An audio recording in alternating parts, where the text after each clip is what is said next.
Hi guys, it's Alec here. Okay, so rounding is very cool, a mathematical principle that helps a lot of our day-to-day workings. Just to calculate something fast. But there is quite an interesting difference between the mathematical logic and how you apply that mathematical logic to Excel formulas. So I thought this would be a good example just to show you how it actually works. So, firstly, we've got a number over here, which is 1234.5678, which obviously gives you four decimals, and it gives you a whole number in front of the decimal. So, if we were to break this down in the mathematical logic, this is what we'll see. So, firstly, if we split it up into numbers, we see that we've got basically nine columns where four of them are before the decimal and four of them are after the decimal symbol.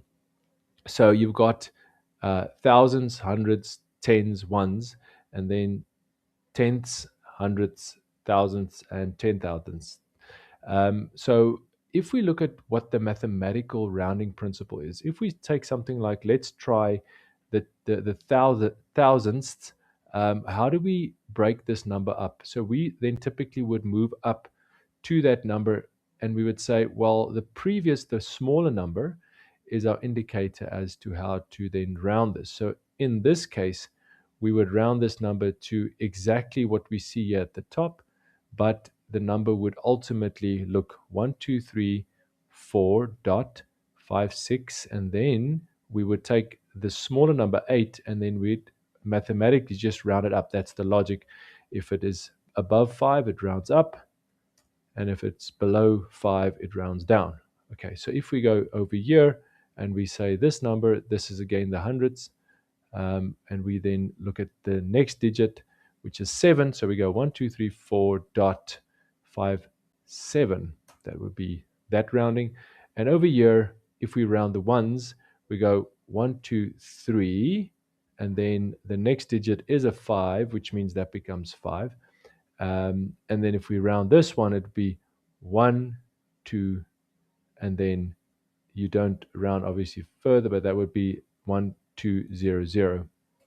So that would move downwards. All right. So if you were to round to the closest hundreds. Okay. So now Excel comes along and it provides us with quite a suite of formulas which we don't always know, and I think it's nice to understand each of these formulas, and specifically from a mathematical point of view and from a data point of view, how we would use them.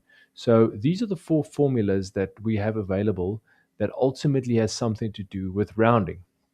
Okay, so what's important firstly is how do we use each of these? So you actually have to type in these exact formula handles, and then apply each of them. So let's start off with something like this column over here, the first one, the thousands, which would be if we say this formula, we say equals, and then we start off with round. I tab, get into that formula, it gives me the number. Well, that's my number. And then it says, what do you want to round to? I want to round, and it gives me the number of digits, not decimals, digits. That's quite important. So when we look at this number, it actually has to do with this placing of the decimal symbol. So it's 1, 2, 3. So if I say 3 and I close that, I'm getting that very same number. And if I go to this one over here, and I would say equals the same one, round, and I go back to my number and I say 2, I'm getting that as a value. Right. Now, what's interesting is that how do you round before the symbol, the decimal symbol? And this is where the Excel placing logic comes into play. It actually has to do with the placing, and that is our position. That's our kind of like dead position, our decimal. And it works from there onwards to this is the first decimal. So if you were to pull this down, this is decimal. We just showed a decimal 2. That's the position. That's decimal 3. That's decimal 4. And that's decimal 1. If you go in front of the decimal, you actually have a logic that looks like this and says, okay, well, if I want to round in this case, I then say equals round, right? And I go the number, and then 0 gives me that number. But if I want to go to this, I can actually take a -2. So now I go round that number and then -2. And I get to that rounding. So minus is quite a nice way of then working with it. Okay, so let's try and fix this a bit. We go F4 and we say, we try and give ourselves the ability to use this dynamically. Okay, so now I can just fix that to the to that specific number cell by doing $2 and then $1 I fix to this row. Okay, so what I can now do is I can actually move down. I can say, okay, what would that look like in round up and round down? So round up, the difference is that it doesn't matter what stands over here. In, for instance, this case, it basically takes and it says, well, I always round up. So even if this is a 1, 2, 3, 4, it will still round up to the number 8. So the difference here is round up. Now, you won't easily see it in the first few instances, but we go round up. Let's fix that by this number here, and we fix that to the row. Okay, now we've got that same number. Obviously, that's going to be the same. That's going to be the same. But here, yeah, it's also going to be the same. But over here, it's actually going to go upwards, round up. So it doesn't matter what stands there. It says you don't go downwards. The only way you go is up. Round down, same thing. It goes equals round down. Okay, and let's get that number and we fix it. And we get that as a decimal symbol and we fix it to the row. Now we'll see round down basically is going to take it downward. So everything from here on in is going to go one down from what we had over here. Okay, so that's the 3 types of rounding.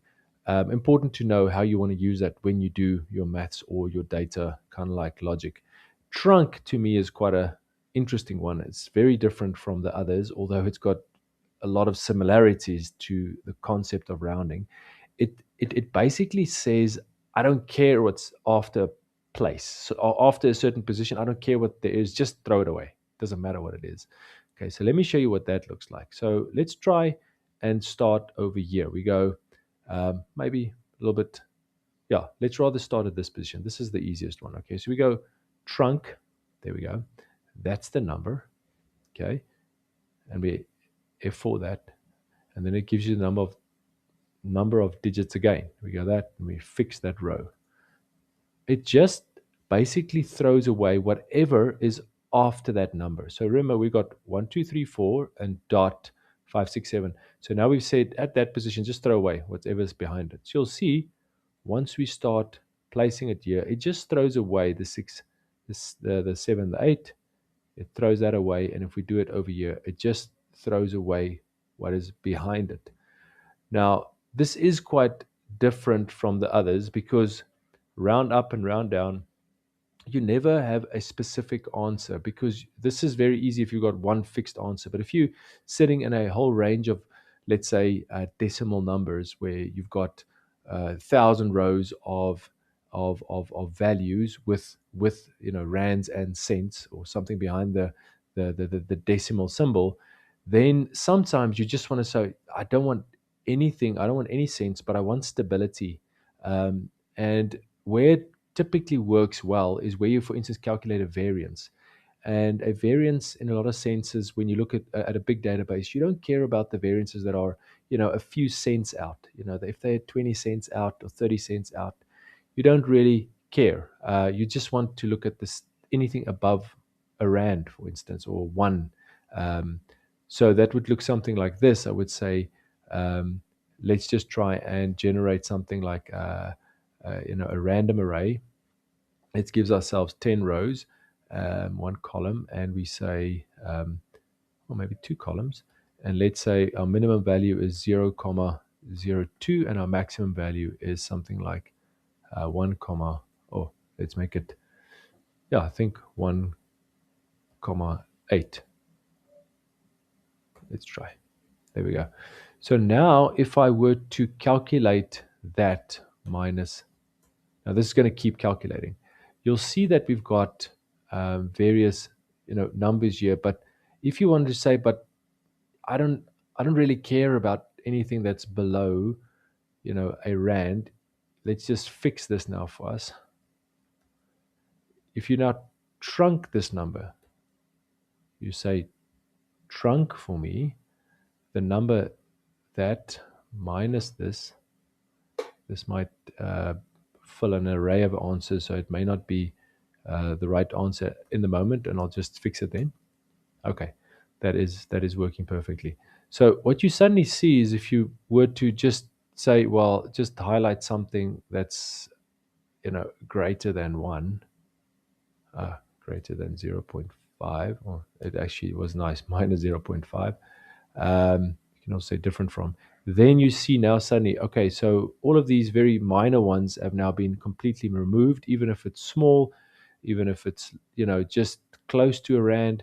That rounding suddenly doesn't matter. It's just given us the ability to just filter out that single line very quickly. And that helps for a big database. And if you want to see, variances that really bother your eye. So yeah, I think that for me is important if we look at rounding, from a mathematical point of view, and how we can apply that mathematical logic to an Excel formulas available to us. Okay, guys, I hope you find that interesting. Okay, have a great day. Bye.